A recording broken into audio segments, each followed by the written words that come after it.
Hi friends, welcome to my channel. ಈ ವಿಡಿಯೋದೊಳಗೆ C A ಬಗ್ಗೆ ನೋಡೋಣ. ಸಿ ಎ ಅಂದರೆ ಚಾರ್ಟರ್ಡ್ ಅಕೌಂಟೆಂಟು. ಸಿ ಎ ಹೆಂಗೆ ಆಕಾರತ್ತು ಅಂದ್ರೆ ICAI ಎಕ್ಸಾಮ್ ಕಂಡಕ್ಟ್ ಮಾಡ್ತೈತಿ. ಆ ಎಕ್ಸಾಮ್ ಒಳಗೆ ಪಾಸ್ ಆಗೋದ್ರಿಂದ ಸಿ ಎ ಆಗ್ಬೋದು. ಈಗ ಸಿ ಎ ಒಳಗೆ ಎಷ್ಟು ಸ್ಟೆಪ್ಸ್ ಇರ್ತಾವೆ ಅಂತ ನೋಡೋಣ. ಸಿ ಎ ಆಗಬೇಕಂದ್ರೆ ಹೆಂಗೆ ಎಕ್ಸಾಮ್ ಬರೀಬೇಕು, ಎಷ್ಟು ಸ್ಟೆಪ್ಸ್ ಇರ್ತಾವೆ ಎಲ್ಲ ನೋಡೋಣ. ಫಸ್ಟಿಗೆ ನೀವು ಸೆಕೆಂಡ್ PUC ಮೇಲೆ ಸಿ ಎ ಮಾಡ್ತಿದ್ರಂದ್ರೆ ಇದ್ರೊಳಗೆ 4 ಸ್ಟೆಪ್ಸ್ ಇರ್ತಾವೆ. ಫಸ್ಟಿಗೆ ನೀವು ಫೌಂಡೇಶನ್ ಬರೀಬೇಕು, ಆಮೇಲೆ ಇಂಟರ್ಮೀಡಿಯೇಟು, ಆಮೇಲೆ 2 ವರ್ಷ ಆರ್ಟಿಕಲ್ಶಿಪ್ಪು, ಆಮೇಲೆ ಫೈನಲ್ ಬರಿಬೋದು. ಎಲ್ಲನೂ ಎಕ್ಸಾಮ್ ಫಸ್ಟ್ ಅಟೆಂಪ್ಟ್ ಒಳಗೆ ಪಾಸ್ ಮಾಡಿದ್ರೆ 4.5 ವರ್ಷದೊಳಗೆ ನೀವು ಸಿ ಎ ಆಗ್ತೀರಿ. ಆಮೇಲೆ ನೀವು ಡಿಗ್ರಿ ಮೇಲೆ ಮಾಡ್ತೀನಂದ್ರೆ ಫೌಂಡೇಶನ್ ಬರೆಯೋ ಅವಶ್ಯಕತೆ ಇರೋಂಗಿಲ್ಲ. ಡಿಗ್ರಿ ಕಂಪ್ಲೀಟ್ ಆದಮೇಲೆ ಡೈರೆಕ್ಟ್ ನೀವು ಇಂಟರ್ಮೀಡಿಯೇಟ್ ಬರಿಬೋದು. 2 ವರ್ಷ ಆರ್ಟಿಕಲ್ಶಿಪ್ಪು, ಆಮೇಲೆ ಫೈನಲ. ಇದ್ರೊಳಗೆ ನೀವು 3 ವರ್ಷದ ತನಕ ಸಿ ಎ ಆಗ್ಬೋದು. ಸೆಕೆಂಡ್ PUC ಮೇಲೆ ಮಾಡೋದು ಚಲೋ, ಯಾಕಂದ್ರೆ ನಿಮಗೆ ಇಲ್ಲಿ ಡಿಗ್ರಿ 3 ವರ್ಷ ಬೇಕು, ಆಮೇಲೆ ಅದು 3 ವರ್ಷ 6 ವರ್ಷ ತಗೋತೈತಿ ಸಿ ಎ ಆಗಕ್ಕೆ. ಇದಾಯ್ತಂದ್ರೆ ನೀವು 4 ಅಥವಾ 4.5 ವರ್ಷದೊಳಗೆ ಸಿ ಎ ಆಗ್ತೀರಿ. ಎಕ್ಸಾಮ್ ನೋಡ್ಕೋತಾ ಬರೋನು ಯಾವ ಇರ್ತಾವೆ, ಮಾರ್ಕ್ಸ್ ಎಷ್ಟು ತಗೋಬೇಕು ಅಂತ. ಸೆಕೆಂಡ್ PUC ಮೇಲೆ ಬರೀತಿದ್ರಂದ್ರೆ ಫಸ್ಟ್ ಎಕ್ಸಾಮು ಫೌಂಡೇಶನ್ನು. ಇದ್ರೊಳಗೆ 4 ಸಬ್ಜೆಕ್ಟ್ ಇರ್ತಾವೆ: ಅಕೌಂಟೆನ್ಸಿ, ಬಿಸ್ನೆಸ್ ಲಾ, ಬಿಸ್ನೆಸ್ ಎಕನಾಮಿಕ್ಸ್, ಕ್ವಾಂಟಿಟೇಟಿವ್ ಆಪ್ಟಿಟ್ಯೂಡು. ಪ್ರತಿಯೊಂದು ಎಕ್ಸಾಮು 100 ಮಾರ್ಕ್ಸಿಗೆ ಇರ್ತಾವೆ. ಅದರೊಳಗೆ 40 ಮಾರ್ಕ್ಸ್ಗಿಂತ ಹೆಚ್ಚು ತೊಗೊಂಡ್ರೆ ಪ್ರತಿಯೊಂದು ಸಬ್ಜೆಕ್ಟ್ದೊಳಗೂ ಪಾಸು. ಟೋಟಲ್ 400 ಮಾರ್ಕ್ಸ್ ಒಳಗೆ 200ಕ್ಕಿಂತ ಹೆಚ್ಚು ತೊಗೊಂಡ್ರೆ ಫೌಂಡೇಶನ್ ಲೆವೆಲ್ ಪಾಸು.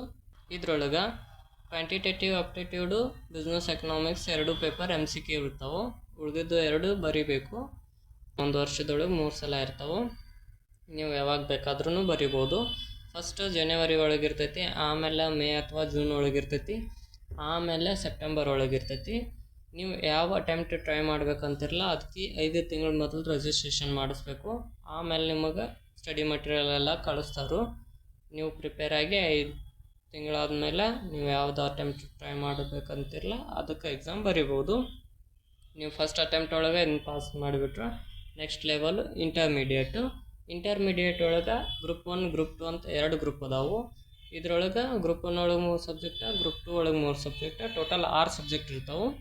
ಇವೆರಡೂ ನೀವು ಒಂದೇ ಸಲನೂ ಬರಿಬೋದು, ಅಥವಾ ಈಗ ಜನವರಿ ಒಳಗೆ ಗ್ರೂಪ್ 1 ಬರೆದು ಸೆಪ್ಟೆಂಬರ್ ಅಥವಾ ಮೇ ಜೂನ್ ಒಳಗೆ ಗ್ರೂಪ್ 2ನೂ ಬರಿಬೋದು. ಪ್ರತಿಯೊಂದು ಸಬ್ಜೆಕ್ಟು ಇಲ್ಲಿ 100 ಮಾರ್ಕ್ಸ್ ಏನೋ ಇರ್ತಾವೆ. 40ಕ್ಕಿಂತ ಹೆಚ್ಚು ತೊಗೋಬೇಕು ಪ್ರತಿಯೊಂದು ಸಬ್ಜೆಕ್ಟ್ ಒಳಗೂ. ಗ್ರೂಪ್ 1 ಒಳಗೆ ಟೋಟಲ್ 300 ಮಾರ್ಕ್ಸ, ಅದರೊಳಗೆ 150ಕ್ಕಿಂತ ಹೆಚ್ಚು ತೊಗೋಬೇಕು. ಗ್ರೂಪ್ 2 ಒಳಗೂ ಟೋಟಲ್ 300 ಮಾರ್ಕ್ಸ, 150ಕ್ಕಿಂತ ಹೆಚ್ಚು ಮಾರ್ಕ್ಸ್ ತೊಗೋಬೇಕು. ಇದರೊಳಗೆ ಯಾವ್ಯಾವ ಸಬ್ಜೆಕ್ಟ್ ಇರ್ತಾವೆ ಅಂದ್ರೆ advanced accounting, corporate and other laws, taxation. Group 1 ಒಳಗೆ ಈ 3 ಸಬ್ಜೆಕ್ಟ್ ಇರ್ತಾವೆ. ಗ್ರೂಪ್ 2 ಒಳಗೆ cost and management accounting, auditing and code of ethics, financial management and strategic management.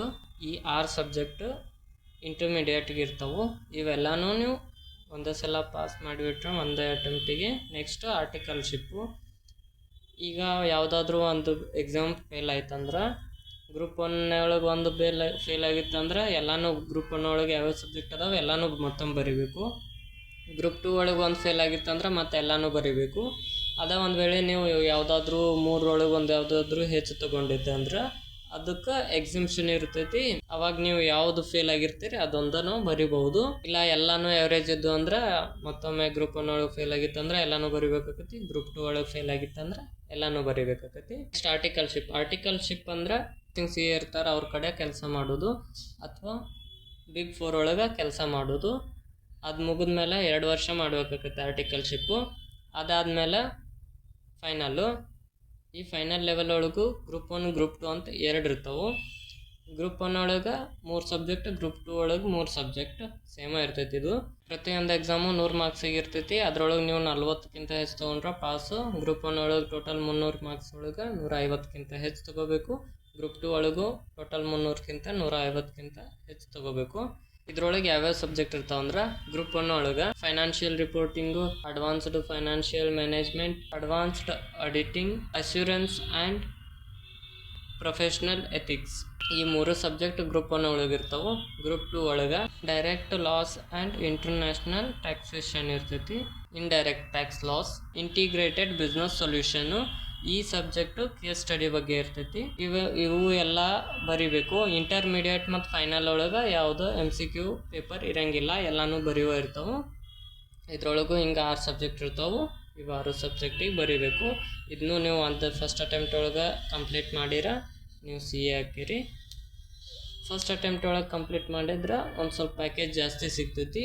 ಅಥವಾ ನೀವು 2 ಅಥವಾ 3 ಅಟೆಂಪ್ಟ್ ಒಳಗೆ ಪಾಸ್ ಆದ್ರೆ ಪ್ಯಾಕೇಜ್ ಕಡಿಮೆ ಇರ್ತೈತಿ.